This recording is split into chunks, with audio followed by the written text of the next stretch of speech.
마가복음 14장 3절로 9절 말씀을 통해서 복음과 함께하는 삶, 복음과 함께하는 삶이란 제목으로 같이 은혜 받는 시간 되기를 원합니다. 여러분 돈 맥클레인의 그 노래 들어보셨을 거예요. 별이 빛나는 밤, 뭐 스테어리 나이트 뭐 이런 거 있지 않습니까? 예. 이 곡은요 고독하고 불운한 천재 화가였죠. 바로 빈센트 반 고흐를 추모하는 그런 노래였어요. 이 고흐의 유명한 그림 아닙니까? 별이 빛나는 밤. 그것을 보고서 1972년에 미국의 가수이자 싱어송라이터였던 돈 맥클린이 이 곡을 만든 것이죠. 그 제목을 빈센트라고 그렇게 줬습니다. 그런데 그 노래를 계속 듣다 보니까 후렴구가 계속 반복되는 것이 있는데 그것이 너무 인상적이었어요. 한번 집에 가서 들어보시면 좋을 것 같습니다. 이런 내용이거든요. 이제야 나는 알게 되었습니다. 당신이 내게 무엇을 말하려고 그렇게 애를 썼는지, 당신의 정상적인 광기 때문에 당신이 얼마나 고통을 받았는지, 그리고 자유로워지려 당신이 얼마나 애를 썼는지, 그러나 사람들은 귀 기울이지를 않았습니다. 아니 어떻게 들어야 하는지를 몰랐습니다. 그러나 이제라도 귀 기울여 들었으면 좋겠습니다. 이게 반복되는 거예요. 여러분 이 노래에서 맥클린은요 고흐에게 이렇게 고백을 하는 겁니다. 하고 싶은 말이 있어요, 빈센트. 그러면서 이렇게 고백해요. 이 세상은 전혀 당신에게 어울리지 않아요. 당신처럼 아름다운 이에게. 이렇게 고백을 하거든요. 여러분 오늘 우리는 본문에서 이와는 비교도 할 수 없는 한 여인을 만나게 되죠. 그녀의 비난받는 진심 어린 행동이 오늘을 사는 우리에게 무엇을 전달하려고 하는지 오늘 저는 말씀을 통하여 두 가지만 포커스를 맞춰보도록 하겠습니다. 여러분 첫 번째는 뭐냐면 진정한 사랑이 참된 헌신을 만든다라는 거예요. 진정한 사랑이 참된 헌신을 만든다라는 것입니다. 우리 한번 3절 말씀 같이 읽어보시죠. 오늘 3절입니다. 시작. 예수께서 베다니 나병 환자 시몬의 집에서 식사하실 때에 한 여자가 매우 값진 향유 곧 순전한 나드 한 옥합을 가지고 와서 그 옥합을 깨뜨려 예수의 머리에 부으니. 여러분 우리 오늘 기가 막힌 사건을 접하게 되죠. 한 여인이 수천만 원어치 되는 그 값비싼 향유를 예수님께 부어버리고 있어요. 여러분 누가 봐도 낭비 아닙니까? 자그마치 수천만 원어치나 되는 향유거든요. 보통 사람의 1년치에 해당하는 큰 비용입니다. 그러다 보니까 주위에서 당연히 말이 나오지 않았겠어요? 그죠? 당장 그녀에게 공격을 퍼붓습니다. 여러분 그래서 오늘 4절에 보면 그녀에게 화를 냈다라고까지 말하고 있어요. 이런 말 아니겠습니까? 아니 저 여자 정말 어떻게 된 거 아니야? 아니 그 정도 값어치면 얼마나 더 효율적이고 또 유용하게 우리가 사용할 수가 있는데 저렇게 허무하게 한 번에 소비하고 마는가? 그것을 팔았다면 좋기 수천만 원은 나오는데 그것을 가지고 가난한 사람들을 얼마나 많이 도울 수가 있는데 왜 저렇게 행동을 할까? 그들은요 화를 냈을 뿐만 아니라 책망까지 했다라고 성경은 말하고 있어요. 자 그러면 여러분 여기서 우리는 두 가지를 살펴볼 수밖에 없어요. 왜 그녀는 그렇게 값비싼 향유를 그렇게까지 비난을 받아가면서까지 부어야만 했을까? 라는 점이고요.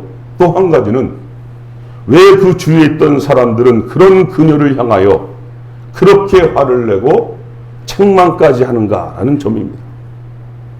먼저 여러분 이 여인을 한번 살펴보죠. 우리가 본문을 통하여 알 수 있는 것은 뭡니까? 이 여인은요 다른 것은 몰라도 주님을 정말로 사랑했다는 거죠. 사랑한 거예요. 더 들어가면 그 말의 의미는 그녀를 사랑하는 주님의 그 사랑의 깊이를 그녀는 알았던 거예요. 그녀는요, 그 예수님이 자신의 구세주이고 구원자였다는 것을 알았다는 것이죠. 그 주님이 도대체 무엇 때문에 이 땅에 몸을 입고 오셨고 또 자기 같은 사람을 사랑해 주실 수가 있냐는 거지요. 그 주님의 사랑만 생각하면 견딜 수가 없었던 거예요. 그래서 그녀는 그 주님의 사랑에 조금이라도 보답하고 싶어서 이렇게 나아왔던 거 아니겠습니까? 여러분, 그렇잖아요. 진정한 사랑은 물질적 가치를 뛰어넘지 않습니까? 여러분, 여러분의 가장 사랑하는 자녀가 고통 가운데 있고 아픔 가운데 있는데 거기서 물질을 따질 사람이 어디에 있겠어요? 자신의 목숨을 주어도 아깝지 않은 거잖아요. 그렇죠? 여러분, 그런 거예요. 진정한 사랑은 눈에 보이는 가치를 뛰어넘게 하는 힘이 있다는 거죠. 여러분, 그녀의 사랑이 다른 사람들이 보기에는 멍청해 보였는지 모르지만 그녀는 자신이 가지고 있는 것 중에 가장 귀한 것이죠. 아마 향유가 아니고 그녀가 더 귀중한 것을 가지고 있었다면 그녀는요, 주저하지 않고 그것을 가지고 주님 앞에 나와왔을 것입니다. 여러분, 이것이 주님의 사랑을 진정으로 받은 사람들, 주님의 사랑을 진정으로 깨달은 사람들의 모습이라는 것을 우리에게 보여주고자 하는 거예요. 여러분, 사랑을 눈에 보이는 가치로 환산하는 것만큼 세속화시키는 것이 어디에 있나? 사랑은 사랑으로서만 볼 수 있는 가치 아니겠어요? 여러분, 저는 말씀을 묵상하면서 그런 확신이 떠오르더라고요. 과연 이 여인이 이 값비싼 향유를 주님께 드렸다고 자랑하고 다녔을까? 내가 이래봬도 주님께 이렇게 값비싼 향유를 드렸던 사람이라고 자신을 드러내고 다녔을까요? 아니죠. 그녀는요, 그렇게 하고 나서도 주님께 받은 자신의 그 사랑을 더 표현하지 못해서 더욱더 아쉬워하며 그렇게 살지 않았겠습니까? 여러분, 죄송합니다. 현대 교회의 문제가 무엇이죠? 교회들이 너무 말이 많아요. 너무 말이 많아요. 주님께 드렸으면 그것으로 족한 거잖아요. 거기에 무슨 인정을 받고 칭찬을 받고 심지어 이름까지 내기를 원하고 있거든요. 여러분, 헌금을 많이 내면 많이 낼 수 있어서 감사한 거잖아요. 그죠? 또 상황이 어려워서 내지 못하면 그 안타까운 마음을 주님께서 다 받으시니까 감사한 거죠. 많이 낸다고 자랑할 것도 없고 또 못 낸다고 죄송할 것도 없는 거 아니에요. 여러분, 제발 부탁드립니다. 교회에 이름 새기는 것 좀 안 하면 좋겠어요. 제가 부목사로 있을 때 서울의 어느 큰 교회를 가봤어요. 그랬더니 교회 성전을 커다랗고 아름답게 건축을 잘 해놓더라고요. 그런데 그곳에 사람들의 이름이 새겨져 있는 거예요. 뭐 영원히 남긴다나요? 여러분, 다 부질없는 일 아니에요? 속지 마시기를 바랍니다. 여러분, 제가 미국에 있을 때도 보니까 한 분이 교회에 탁구대를 헌납을 한 거예요. 주님 앞에 드린 거예요. 그런데 뭐 문제가 생겼는지 그 교회를 떠나게 되니까 다시 탁구대를 돌려달라고 요청했다는 거예요. 도대체 뭐 하는 건지 모르겠어요. 여러분, 이 여인을 통하여 다시 한번 주님께서 가르쳐 주시고 있잖아요. 우리에게. 우리와 주님의 관계의 가장 핵심은, 중심은 뭐라고요? 사랑이에요. 사랑이에요. 그 사랑 위에서 모든 것이 이루어져야 한다는 거죠.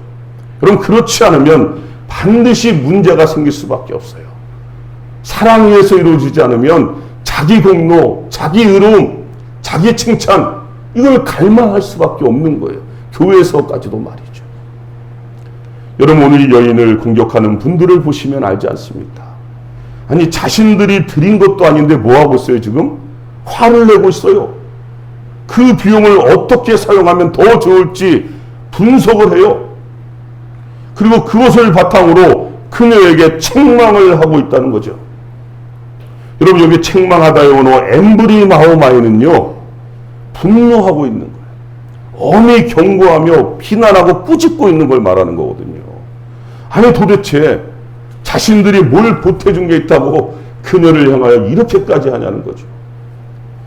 여러분 그런데 중요한 사실은 그들이 다 주님 곁에 있었던 사람들이라는 거예요. 다른 사람들이 그런 게 아니라 주님 곁에 주님을 따라다니는 사람들이 그러고 있다라는 거예요. 물론 그 중에서 선동하며 말하는 사람들이 있겠죠. 그러면 거기에 맞추어서 동조하는 세력들이 항상 있지 않습니까? 어디 가나 어느 모임이나 말이죠. 여러분 무엇을 성경에서 말하려고 합니까? 바로 이거예요. 사랑이 없다는 거예요. 사랑이 없는 것을 가르쳐 주는 거예요. 사랑 없는 눈으로 보면 예수님께서 행하는 행동조차도 비판하고 정죄하게 된다는 거예요. 여러분 그래서 교회에서 가장 중요한 것은 우리의 사랑을 점검하는 일이에요. 여기서 말하는 사랑은 주님께서 우리에게 베푸신 사랑을 말하는 거예요. 내가 주님께서 나에게 베푸신 사랑, 그 은혜와 그 감격을 지금 내가 내 자신을 보면서 점검하고 있어야 되는 거예요. 십자가 앞에 엎드리면서 오늘도 그 사랑과 그 은혜로 내가 살고 있는가를 바라봐야 되는 거죠. 여러분 어떤 공동체가 사랑있네라고 말할 때 그 말은 맞을 수도 있고 틀릴 수도 있어요. 정말 그리스도인 개개인이 주님의 사랑을 받고 그 은혜로 말미암아 서로 사랑하고 섬기며 헌신하는 공동체는 분명히 사랑의 공동체예요. 저는 우리 교회가 바로 그런 교회인 줄로 믿습니다. 아멘. 너무 작은데요? 저는 우리 교회가 그런 교회가 되기를 바랍니다. 그래서 저희 비전이 뭐라고요? 하나님 사랑의 힘으로가 먼저인 거예요. 내 힘으로 사랑하는 게 아니라 하나님 사랑을 받은 그 힘과 그 은혜를 가지고 그 눈을 가지고 다시 이웃을 사랑하는 공동체, 이 사랑 공동체가 저희의 비전이 되는 거예요. 여러분 그래야 상대방을 향하여 기도하고 축복하고 감사하고 그것이 역사가 일어날 거 아니겠어요.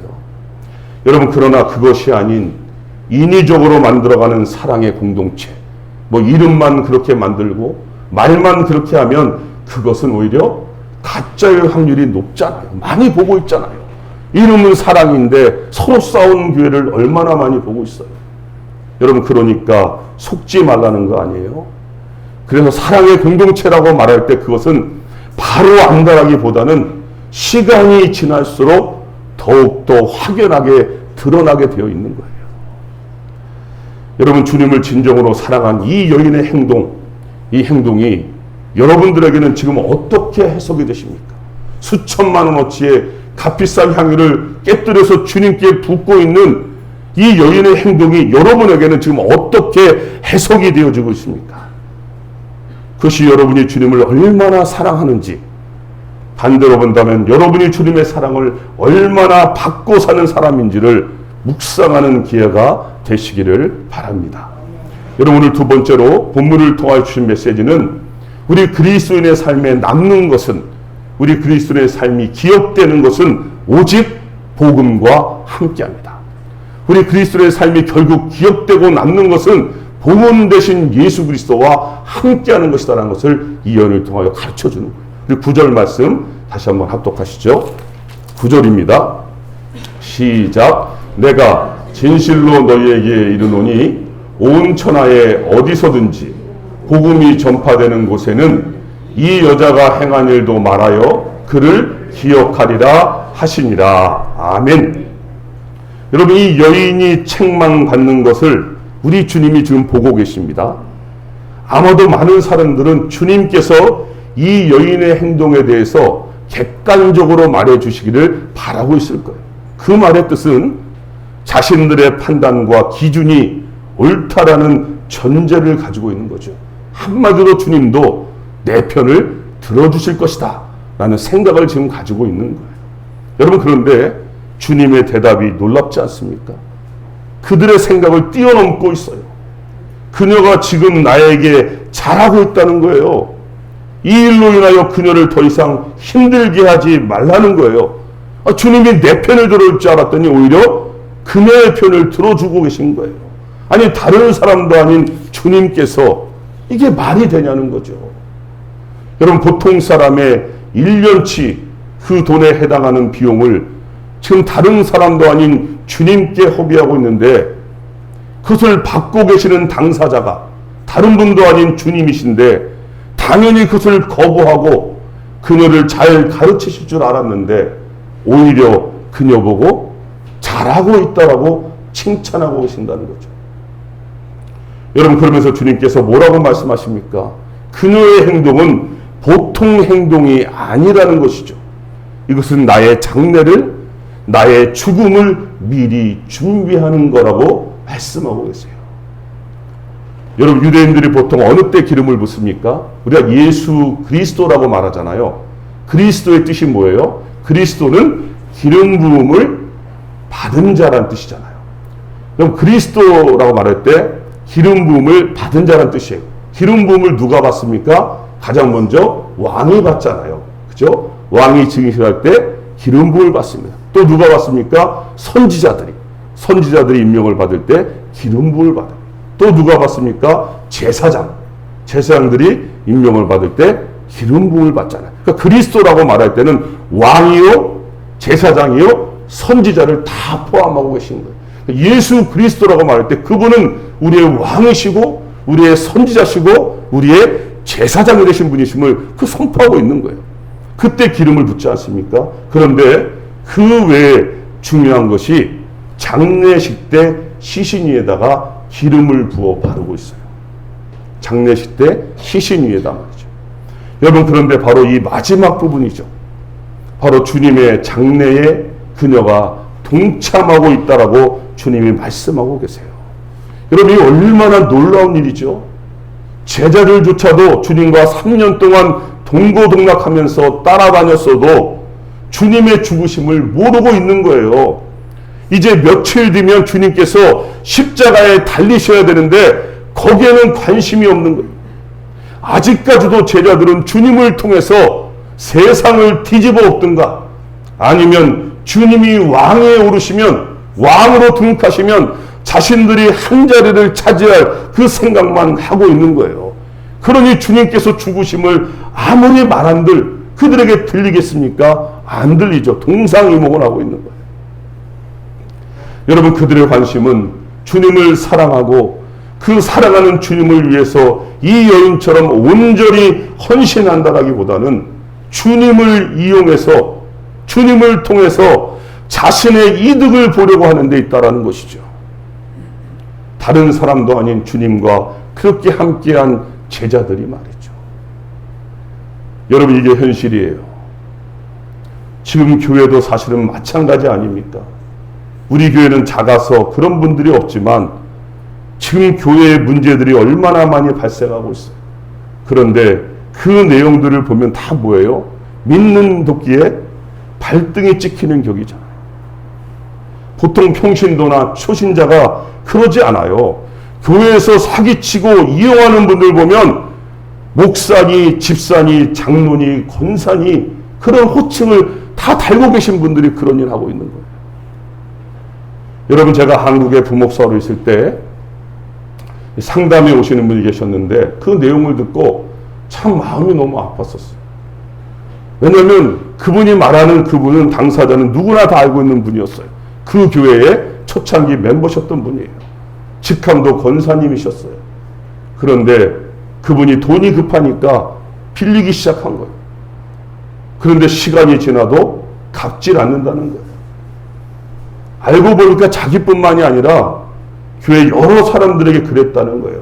그러면서 버젓이 교회에 나와서 활동도 하고 별일 다 한다라는 거예요. 그러니 돈을 빌려주었다가 못 받은 분이 교회 나왔다가 그분 얼굴 보면 떠나고 싶은 마음이 들 정도로 화가 치밀어오른다는 그런 상담이었거든요. 여러분, 그래서 제가 말씀드리죠. 교회는 절대로 돈 거래하는 곳이 아닙니다. 정말로 힘들고 어려운 분이 있다면 그냥 구제하는 거예요. 내 능력에 맞게 내가 줄 수 있는 한계의 선에서 구제하고 도와주면 되는 거예요. 그것이 우리가 하면 되는 거예요. 여러분, 그래야 시험에 들지 않습니다.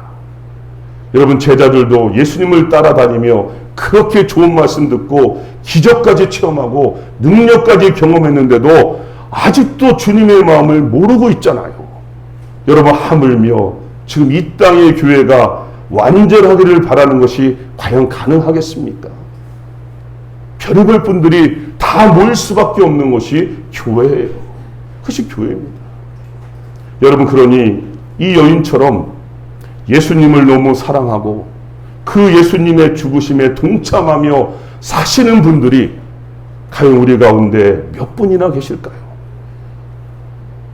오늘 주님께서 이 여인을 어떻게 칭찬하고 계십니까?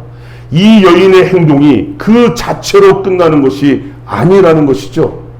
복음과 함께 이 복음이 가는 곳이라면 이 여인의 행동도 기억된다는 엄청난 칭찬을 받고 있어요. 지금 우리도 보고 있잖아, 이 여인을. 그죠? 보고 있습니다. 여러분, 그렇다면 이 여인의 행동이 곧 복음으로 연결되어지고 있지요. 왜 그럴까요? 여러분, 복음이 무엇입니까? 복음이 뭐죠? 복음은 예수님이십니다. 그 예수님의 죽으심이 없는 복음이 있을 수가 있어요? 없잖아요. 그러니까 이 예수님께 행한 이 여인의 행함이 곧 예수님의 죽으심에 동참한 게 되는 거죠. 그 말은 주님께서 부활하셔서 다시 일어나실 때 이 여인의 행함도 다시 살아나는 거잖아요. 결국 복음과 함께함이 된다라는 것을 가르쳐주는 것이죠. 여러분, 우리는 여기서 중요한 부분을 깨닫게 돼요. 아, 그리스도인의 삶은 주님의 죽으심에 동참하는 삶이구나. 다른 말로 표현한다면 그리스도인의 삶에 남는 것은, 기억되는 것은 결국 복음 되신 주님과 함께하는 것이구나 라는 것입니다. 여러분, 우리의 삶의 자국자국이 예수님과 함께하는 것이라면 바로 그것이 뭐가 된다고요? 복음이 되어져 가는 거예요. 왜요? 그곳에 누가 계시니까요? 예수님이 계시니까. 내가 잘해서가 아니라 그 복음 되신 예수님과 함께 살아가기 때문에 그것이 복음이 되는 거잖아요. 여러분, 주님께서 기억해 주시는 거죠. 그래서 사도 바울은 이렇게 고백합니다. 나는 날마다 죽노라. 여러분, 사도 바울이 누구와 함께 죽는다는 것입니까? 그렇잖아요. 주님과 함께 죽는 거잖아요. 그 말은 사도 바울은 주님과 함께 다시 사는 거죠. 그래서 그의 삶의 모든 결론은 주님과 함께 죽고 주님과 함께하는 복음의 삶이 되는 것이죠. 그것은 여러분, 어떠한 환경이라도 어떠한 고통이라도 그를 막아설 수가 없었던 것이죠.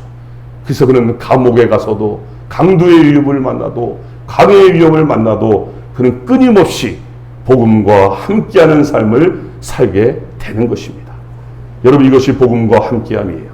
이런 사람들은 세상에 그 누구도 감당할 수 없다라고 성경이 가르쳐주고 있고 바로 그분이 오늘 본문의 주인공 이 여인 아니겠습니까? 여러분, 우리의 삶에도 항상 복음 되신 예수님과 함께하는 흔적들이 날마다 새겨지시기를 주님의 이름으로 축복합니다. 이제 말씀을 맺어볼게요. 여러분, 세계 기독교 고전의 1번 책이 뭔지 아시죠? 데이비드 브레이너드의 일기입니다. 꼭 한번 읽어보세요. 데이비드 브레이너드 일기가 세계 기독교 고전에 1번으로 그 책이 되어 있어요. 근데 여러분, 그분은요, 미국의 인디안 선교하다가 29살의 나이에 일찍 죽고 말았어요. 별거 아닌 것처럼 보여지지 않습니까? 그러면서 남긴 그의 일기의 기록장이에요. 근데 여러분, 그 29살의 일기에 소천을 받고 하나님의 불을 받았지만 그를 통하여서요, 1970년대에, 그죠? 1740년대에 미국을 휩쓸었던 영적 대각성 운동의 주도자 조나단 에드워드가 영향을 받고요. 그뿐만이 아닙니다. 감리교의 창시자라고 하는 존 웨슬리가 영향을 받고 현대 선교의 아버지라고 부르는 윌리엄 캐리, 짐 엘리엇, 이 모든 사람들이 29살에 그렇게 일찍 주님의 부름을 받은 이 데이비드 브레너드를 통하여 영광과 감동을 받고 나가게 되었다는 것이죠. 근데 제가 그분의 일기를 보면서, 그 책을 보면서 느낀 것은 한 가지였어요. 얼마나 주님을 사랑하는지 그 일기에 너무 담겨져 있어요. 주님을 사랑하는 그 마음을 그 일기에 아주 애곡하게 표현해 놨고요. 그 고백을 들은 주님은 너무 좋으셔서 그에게 응답하시는, 주님이 또 사랑으로 다가오시는 그 장면이 너무 감동적이고 너무 저희들에게 힘과 회복을 주는 내용임을 보게 되었거든요. 오죽하면요, 감리교의 창시자 웨슬리가 그렇게 말을 했습니다.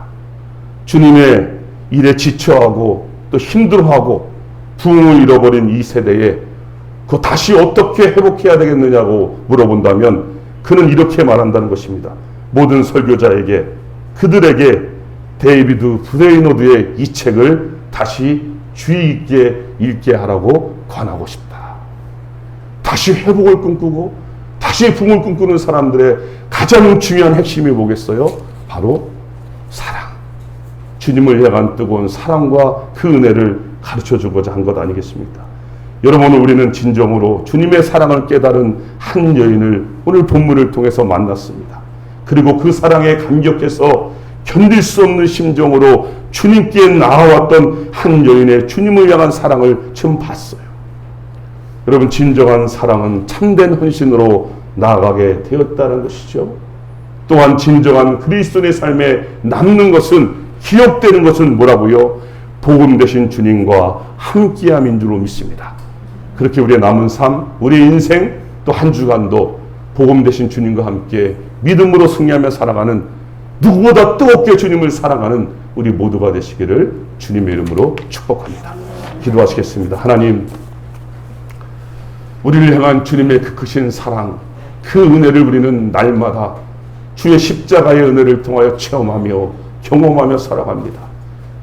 이제 오늘 하나님, 우리가 말씀을 통하여 봤던 이 여인처럼 우리도 하나님 그 사랑을 받은 자답게 우리가 이 땅을 살아가며 마음껏 주님께 그 사랑을 고백하며 또 그 은혜에 감사하며 살아가는 삶이 되게 하시고, 그렇게 복음 되신 주님과 함께함으로 이 땅 가운데서 천국을 누리며 우리를 통하여 많은 사람들이 주님께로 돌아오는 축복의 통로들이 다 될 수 있도록 하나님, 저희들을 사용하여 주시옵소서. 예수님의 이름으로 기도드리옵나이다.